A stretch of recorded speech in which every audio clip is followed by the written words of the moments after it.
Avant de plonger dans cette histoire incroyable, pensez à vous abonner à la chaîne et à activer la cloche. Ici, chaque récit a quelque chose à dire, et vous ne voudrez pas en manquer un seul. La petite ville de Riverview semblait paisible, comme figée dans une routine rassurante.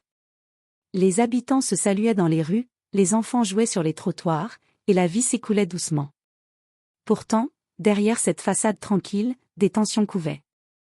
Certains policiers avaient des préjugés bien ancrés, et leur arrogance cachait une violence sourde qui n'attendait qu'une occasion pour se manifester. Michael Johnson, un jeune garçon de 17 ans, marchait seul vers chez lui après une longue journée de cours. Sac sur l'épaule, écouteurs dans les oreilles, il fredonnait un air qu'il avait appris au lycée, insouciant. Ses pas résonnaient sur le trottoir désert, et rien ne laissait présager que ce soir-là, sa vie allait basculer. Au coin de la rue, l'agent Miller, vétéran de la brigade locale, observait avec son regard froid et suspicieux. À ses côtés, l'agent Collins, plus jeune et visiblement influençable, hochait la tête en silence. « Là, regarde ce gamin !» murmura Miller. « On dirait encore un de ces jeunes qui traînent sans rien faire. On devrait lui donner une leçon. » Sans réfléchir, Miller fit signe à Michael de s'arrêter. La voix rauque de l'agent déchira le silence du soir. « Et toi ? Arrête-toi !» Michael, surpris et effrayé, leva les mains. « Qu'est-ce que j'ai fait ?» demanda-t-il, la voix tremblante. Mais les policiers ne cherchaient pas vraiment une raison. Dans leur esprit, un jeune noir dans la rue à cette heure était déjà suspect.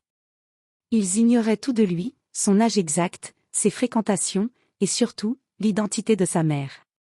Car ce qu'ils ne savaient pas, c'est que Michael n'était pas un adolescent ordinaire. Sa mère, Angela Johnson, venait tout juste d'être élue maire de la ville. Une femme respectée, influente et déterminée à changer les choses. Une femme dont le nom seul pouvait faire trembler certains hommes de loi. Michael fut poussé contre la voiture de patrouille, ses genoux heurtant le métal froid. Les voisins regardaient, figés par la peur et l'incrédulité. Quelques murmures s'élevèrent. Pourquoi le traite-t-il comme ça ? Mais personne n'osait intervenir. Miller éclata de rire en voyant le jeune garçon tendu et impuissant. N'importe quoi. Ce n'est qu'un gamin noir. On fait ce qu'on veut. Collins baissa les yeux, mal à l'aise, mais ne dit rien. Une erreur venait d'être commise, et Miller ne le savait pas encore, il venait de déclencher un engrenage dont il ne mesurait pas l'ampleur. Car derrière chaque action, il y avait une réaction. Et cette fois, la réaction viendrait de la plus improbable des manières.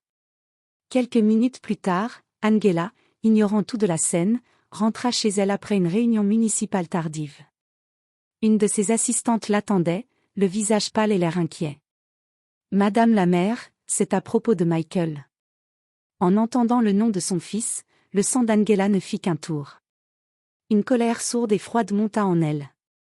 Ce qu'elle allait découvrir ce soir-là allait changer à jamais la vie de certains policiers, et leur faire comprendre que sous-estimer sa famille pouvait coûter très cher. Michael était toujours plaqué contre le capot de la voiture de patrouille. Son cœur battait à tout rompre, et chaque seconde semblait durer une éternité. Ses mains étaient crispées derrière son dos, tandis que l'agent Miller continuait de le fixer avec une froideur intimidante. « Qu'est-ce que j'ai fait ?» murmura Michael, la voix tremblante. Miller ricana. « Ce n'est pas important, gamin. Ce que tu as fait ? Tu es au mauvais endroit, au mauvais moment. » Collins, le jeune policier, baissa les yeux. Il se sentait mal à l'aise, mais n'osa pas contredire son supérieur.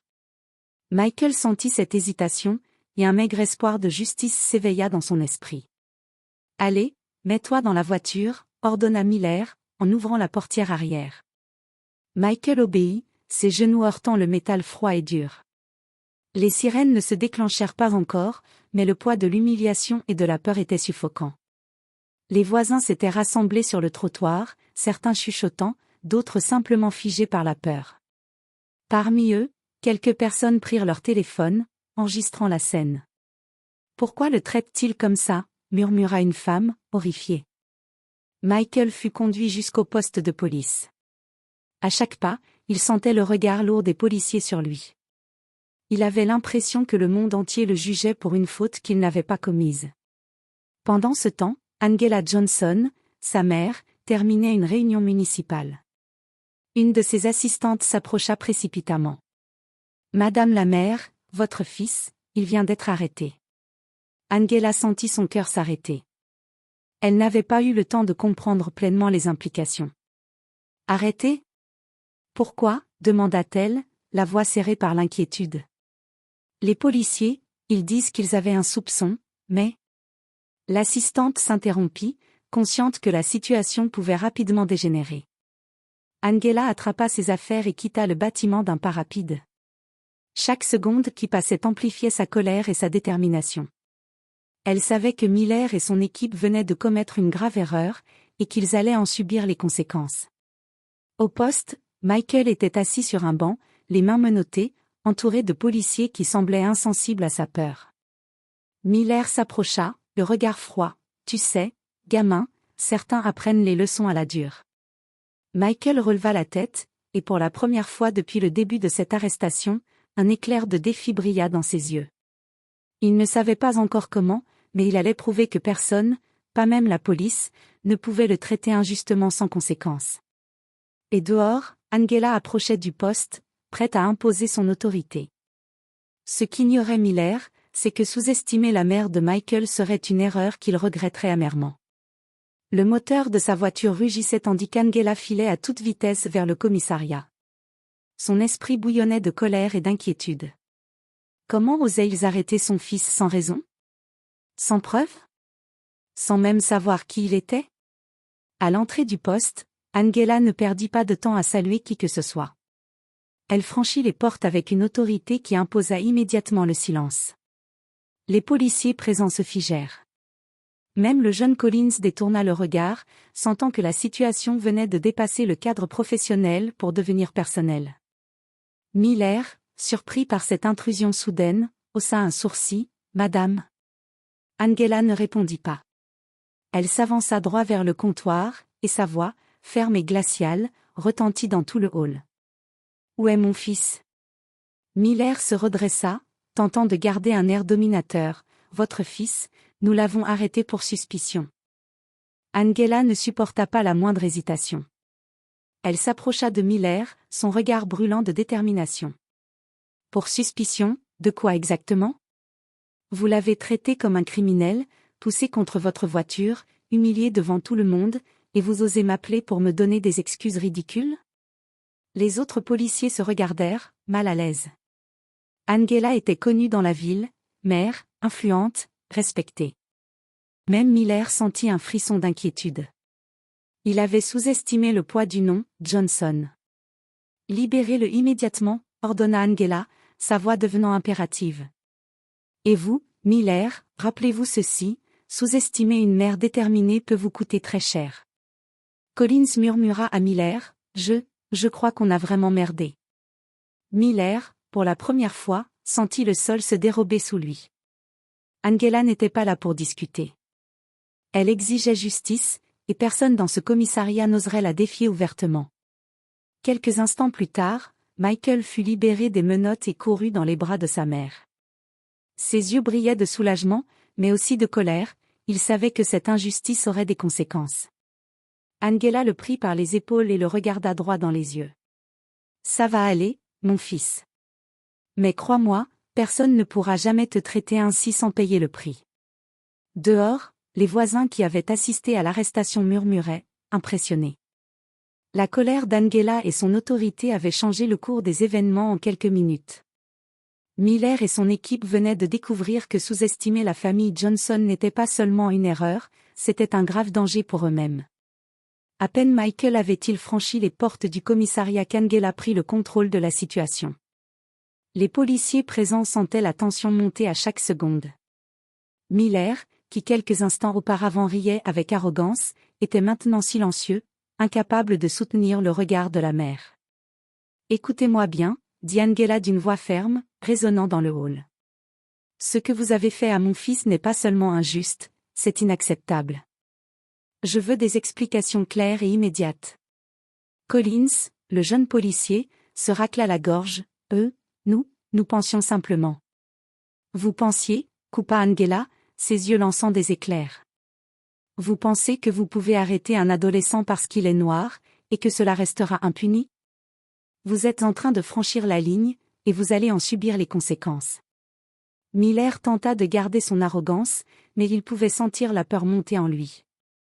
Les autres policiers baissaient la tête, conscients qu'ils étaient dans l'ombre de quelqu'un dont le pouvoir allait bien au-delà du poste de police. Angela se tourna alors vers Michael, qui serrait les poings, encore tremblant. « Tu vois, mon fils, dit-elle doucement mais fermement, certaines personnes pensent que la couleur de ta peau les autorise à te rabaisser. Mais tu n'as rien fait de mal. Et aujourd'hui, nous allons leur montrer qu'ils ont tort. » Puis elle se tourna à nouveau vers Miller. « Je vais appeler les médias. Toute la ville saura comment certains d'entre vous traitent les citoyens qu'ils sont censés protéger. Et croyez-moi, cela ne restera pas sans conséquence. » Miller sentit son visage devenir rouge. Il réalisa trop tard qu'il avait sous-estimé Angela Johnson et sa détermination. Pour la première fois, il comprit que sa carrière, et peut-être même sa réputation, étaient en danger. Dans les jours qui suivirent, l'histoire fit rapidement le tour de la ville. Les vidéos prises par les voisins circulaient sur les réseaux sociaux, montrant Michael menotté et les policiers arrogants. La population entière commença à murmurer, à questionner les méthodes de certains agents et à soutenir Michael et sa mère. Mais pour Angela et son fils, ce n'était que le début. Car ceux qui avaient osé humilier Michael allaient découvrir que dans Riverview, sous-estimer la famille Johnson n'était jamais sans conséquence.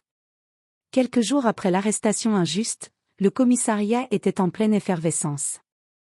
Miller et ses collègues ne parlaient plus que de la mère Angela Johnson et de son fils Michael. La tension était palpable, chaque mouvement semblait surveillé, chaque regard pesé. Angela, de son côté, avait préparé sa riposte avec une précision stratégique. Elle ne voulait pas seulement sauver son fils, elle voulait s'assurer que personne dans la ville n'oserait reproduire une telle injustice. Ce matin-là, elle entra au commissariat, accompagnée de journalistes et de responsables municipaux. Les caméras captèrent chaque geste, chaque mot. Les policiers se tenaient droit, mais leur arrogance avait disparu. « Bonjour à tous », commença Angela, sa voix calme mais ferme.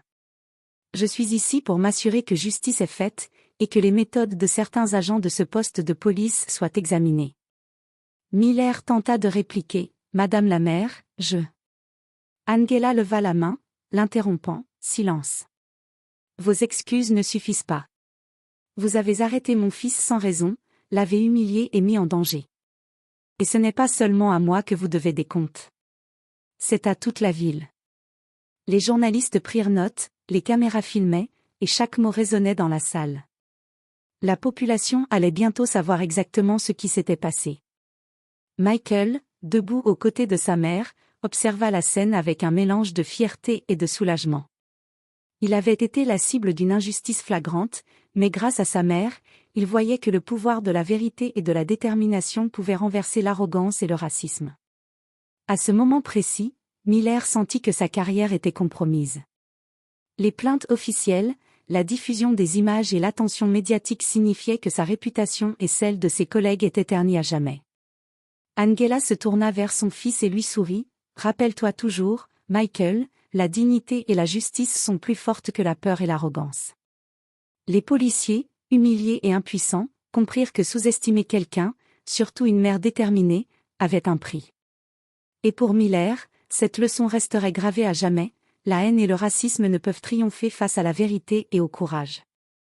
Ainsi, ce qui avait commencé comme une simple arrestation arbitraire se transforma en un puissant message pour toute la ville. Dans Riverview, personne, ni policier ni citoyen, n'était au-dessus de la justice.